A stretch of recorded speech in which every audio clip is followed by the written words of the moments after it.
കൈനിറയെ സന്തോഷവുമായി പുതുജീവിതത്തിലേക്ക് കടക്കുകയാണ് മധ്യപ്രദേശ് സ്വദേശിനി നിധി. ഇരു കൈകളും നഷ്ടപ്പെട്ട നിധിക്ക് മസ്തിഷ്ക മരണം സംഭവിച്ച 23-കാരന്റെ കൈകൾ വിജയകരമായി തുന്നിച്ചേർത്തു.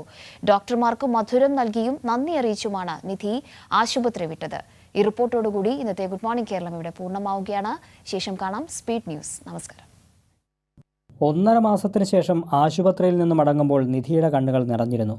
അത് പക്ഷേ സങ്കടം കൊണ്ടായിരുന്നില്ല, നിറഞ്ഞ സന്തോഷമായിരുന്നു അവൾക്ക്.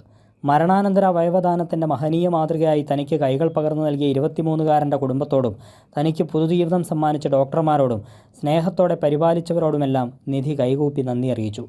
ആശുപത്രിയിലെ ഡോക്ടർമാരും ജീവനക്കാരും ചേർന്നൊരുക്കിയ ചടങ്ങിൽ തൻ്റെ പുതിയ കൈകൾ കൊണ്ട് കേക്ക് മുറിച്ച് എല്ലാവർക്കും അവൾ നൽകി. പറഞ്ഞറിയിക്കാൻ പറ്റാത്ത സന്തോഷമെന്ന് നിധി. शब्द नहीं है सर, मैं बता नहीं पा रही, मेरे पास वर्ड्स नहीं है बोलने के लिए, लेकिन इस सेकेंड जो लाइफ मिली है पहले जैसे बिल्कुल नहीं है. इस थिंकिंग बहुत ज़्यादा चेंज हुई. കൊച്ചി അമൃത ആശുപത്രിയിൽ കഴിഞ്ഞ മാസമാണ് മധ്യപ്രദേശ് സ്വദേശിനിയായ 23-കാരി നിധി നായക്കിന് കൈമാറ്റിവെക്കൽ ശസ്ത്രക്രിയ വിജയകരമായി നടത്തിയത്. വൈദ്യുതാഘാതമേറ്റാണ് നിധിക്ക് ഇരു കൈകളും നഷ്ടമായത്. കഴിഞ്ഞ മാസം 3-ന് ബൈക്ക് അപകടത്തിൽ പരിക്കേറ്റ് ചികിത്സയിലിരിക്കെ മസ്തിഷ്ക മരണം സംഭവിച്ച തൃശൂർ മാള സ്വദേശിയായ ജുവൽ ജോഷിയുടെ മാതാപിതാക്കളുടെ സുമനസ്സാണ് നിധിയുടെ ജീവിതത്തിന് പുതിയ പ്രതീക്ഷയേകിയത്.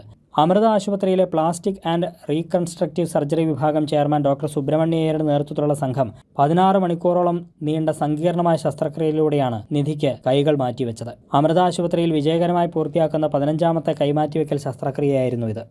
കൈരളി ന്യൂസ്, കൊച്ചി.